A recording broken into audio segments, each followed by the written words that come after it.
Before directing the S3, Remo D'Souza also gave us a masterpiece, our own Indian superhero, a flying jet, जिसका नाम होना चाहिए था a flying bird, क्योंकि जब भी ये उड़ता है तो इसके पिछवाड़े पे बंदी वायर का साफ पता लगता है। Produced by Ekta Kapoor. Oh well, that explains Beat पे बूटी। The movie starts with a disclaimer that no animals or birds are harmed by this movie। लेकिन ऑडियंस का क्या, उन्हें तो दवा और दुआ दोनों की जरूरत पड़ गई थी ये देख के। खैर, रेमो डिसूजा ने हमें यहाँ ये सिखाया कि क्यों इंसान को अपने ओरिजिनल प्रोफेशन में ही रहना चाहिए, क्योंकि दूसरे प्रोफेशन में वो ऐसे हक भी सकता है। Anyway, we ready to witness a PDF file super hero who touched kids. So the story begins with a very powerful very rich man Malhotra, जो कि बिल्कुल ये एमएलएम वाले बंदे की तरह लगता है। मल्होत्रा खरीदना चाहता है अमन की माँ की जमीन, पर अमन की माँ को नहीं बेचनी अपनी जमीन, क्योंकि वहाँ एक पेड़ है। नहीं, दूसरे पेड़ काटने के खिलाफ नहीं है ये, बस उस पेड़ की पूजा करते हैं इसलिए। अब इसी के चलते मल्होत्रा को फाइनली यहाँ खुद आना ही पड़ा अपनी बेइज्जती करवाने के लिए, क्योंकि अमन की माँ ऐसे थोड़ा नशा पत्ता, दारू, चरस, गांजा, चिल्लम वगैरह की शौकीन है, तो लगा लेती है सुट्टा कभी भी।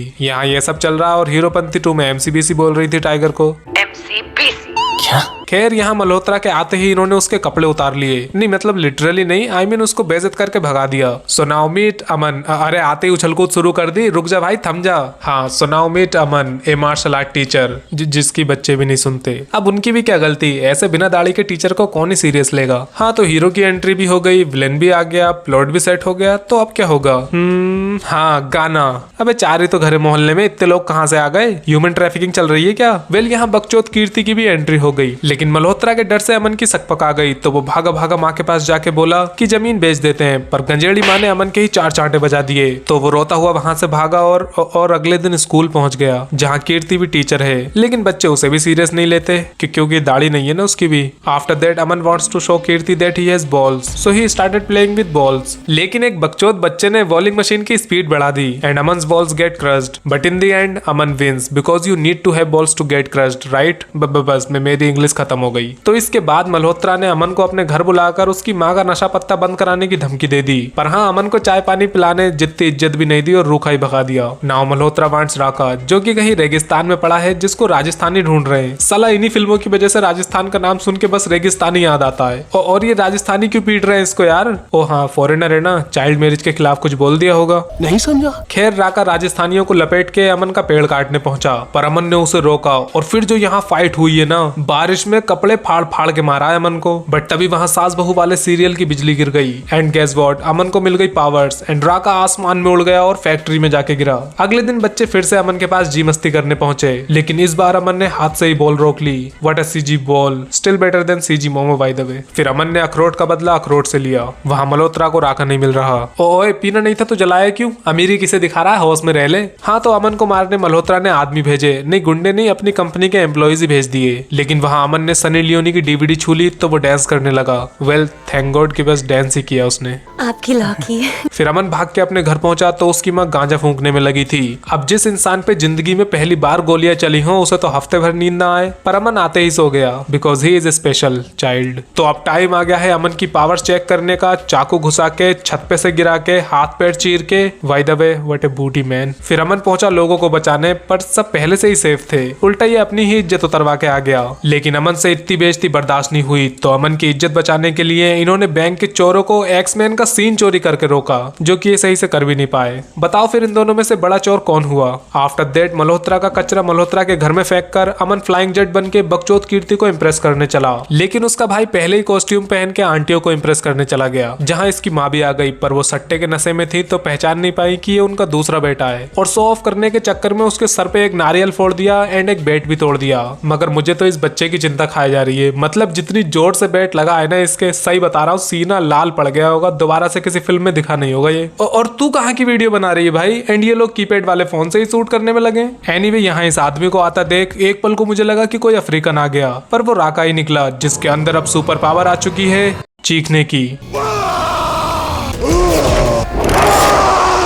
तो अपना इलाज कर रहे सभी डॉक्टर्स को पीट के राका पहुंचा फ्लाइंग जेट से मुक्कालात करने। हाँ, बस बिना किसी मतलब के ऐसे ही। वहाँ अमन लोकी खरीद रहा है अपनी माँ के लिए, और यहाँ बकचोद कीर्ति भी आ गई, पर तभी राका ने इनके ऊपर खंबा दे मारा। खूनी अगर 1 इंच भी इधर उधर होता ना, तो ये भाला इसकी फिर बहुत ही खतरनाक तरह से शुरू हुए स्पॉन्सर्स, जिनके बीच में थोड़ी थोड़ी फाइट भी थी। और यहाँ इस हरामी ने जानबूझ के फलों का ठेला गिराया है, पर एक्समैन की कॉपी करके इनका मन नहीं भरा तो इन्होंने सुपरमैन की इतनी घटिया कॉपी करी कि अगर वो बंदा ये सीन देख ले तो फिल्मों में आना ही छोड़ दे। सुपरमैन की बेइज्जती करके ये तालाब में छप्पक छैया करने लगे। लड़ते लड़ते इन्होंने एक दूसरे को गीला कर दिया। पर जब ये तालाब से निकले तब मुझे पता लगा कि इनके पास एक और सुपर पावर है, कपड़े सुखाने की सुपर पावर, क्योंकि गीले तो दोनों में से किसी के भी नहीं है। अब राका मल्होत्रा का धुआं निकाल के पूरा सूंघ गया, क्योंकि उसको पावर पॉल्यूशन से मिलती है। वहाँ फ्लाइंग जेट पहुंचा कीर्ति के पास, जो फालतू में बैठ के सिस्का एलईडी देख रही है। यही जगह मिली थी क्या प्रोडक्ट प्लेसमेंट के लिए? वैसे फ्लाइंग जेट यहाँ अपनी लोकी का कर्ज उतारने आया है, तो वो कीर्ति को उड़ा के सैर कराने ले गया।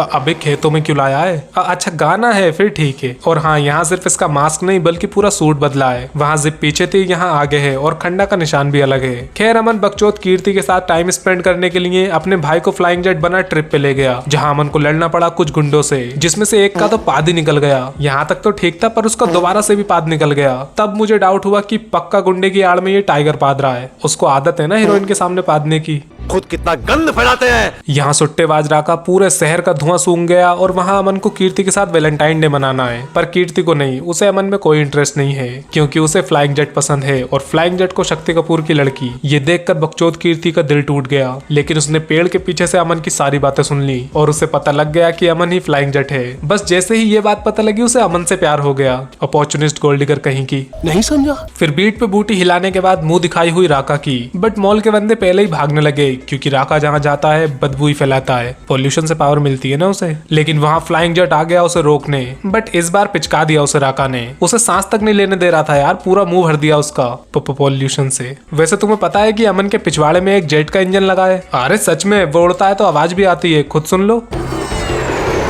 देखा, that's why he is called flying jet. अब अमन जख्मी हो चुका है, और तुम्हें वो बात तो पता ही है कि शेर जख्मी होके और भी ज्यादा खतरनाक हो जाता है। लेकिन अपना अमन जख्मी सुअर है, तो भाग गया वहां से जख्मी सुअर की तरह। यहाँ राका पॉल्यूशन बढ़ा के और भी ज्यादा ताकतवर हो गया, एंड वहाँ अमन के पिछवाड़े की चोट नहीं सूख पा रही। लेकिन तभी मल्होत्रा की बेटी की भी तबीयत खराब हो गई। रीजन पॉल्यूशन बता रहे हैं, पर मुझे हाइजीन लग रहा है। नहीं, एक बार नखून देखो इसके, कुछ दिन और मत काटो, डायरिया भी हो जाएगा। आफ्टर दैट राका ने धमकी दी कि अगर फ्लाइंग जेट नहीं आया तो वो पूरे शहर की हवा में पॉल्यूशन भर देगा। वैसे अगर सारे पॉल्यूशन को ये अपने अंदर रखता है तब तो एनवायरनमेंट और भी अच्छा हो जाना चाहिए, नहीं? एनीवे फ्लाइंग जेट लोगों को बचाने आ गया और राका ने उसे गोल गोल झूला देके जान से मार दिया। बट टर्न आउट कि वो तो अमन का भाई रंडवा रोहित था। रोहित की मौत से सब लोग बहुत दुखी हुए। अरे आंटी जी, रो क्यों रहे हो? एक काम करो,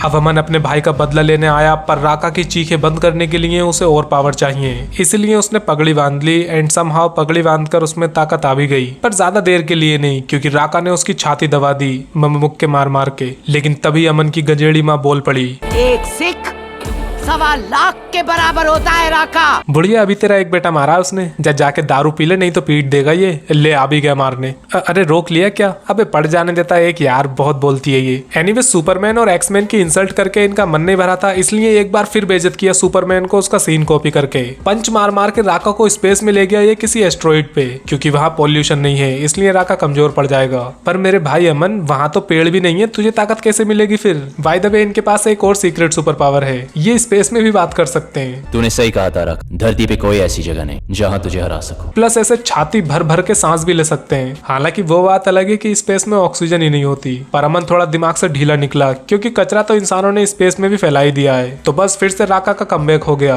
अब राका ने बस 2-4 पंच मारे ही थे कि अमन ऐसे गोल गोल लट्टू की तरह घूम के आया और राका की छाती चीर गया। बस इसके अलावा कुछ और नहीं दिखाया इन्होंने। एंड में कुछ और देखने लायक बचा भी नहीं था। वैसे पूरी पिक्चर देख के मुझे ये चीज रियलाइज हुई कि अमन जब भी मारता है तो घंटे जैसी आवाज आती है।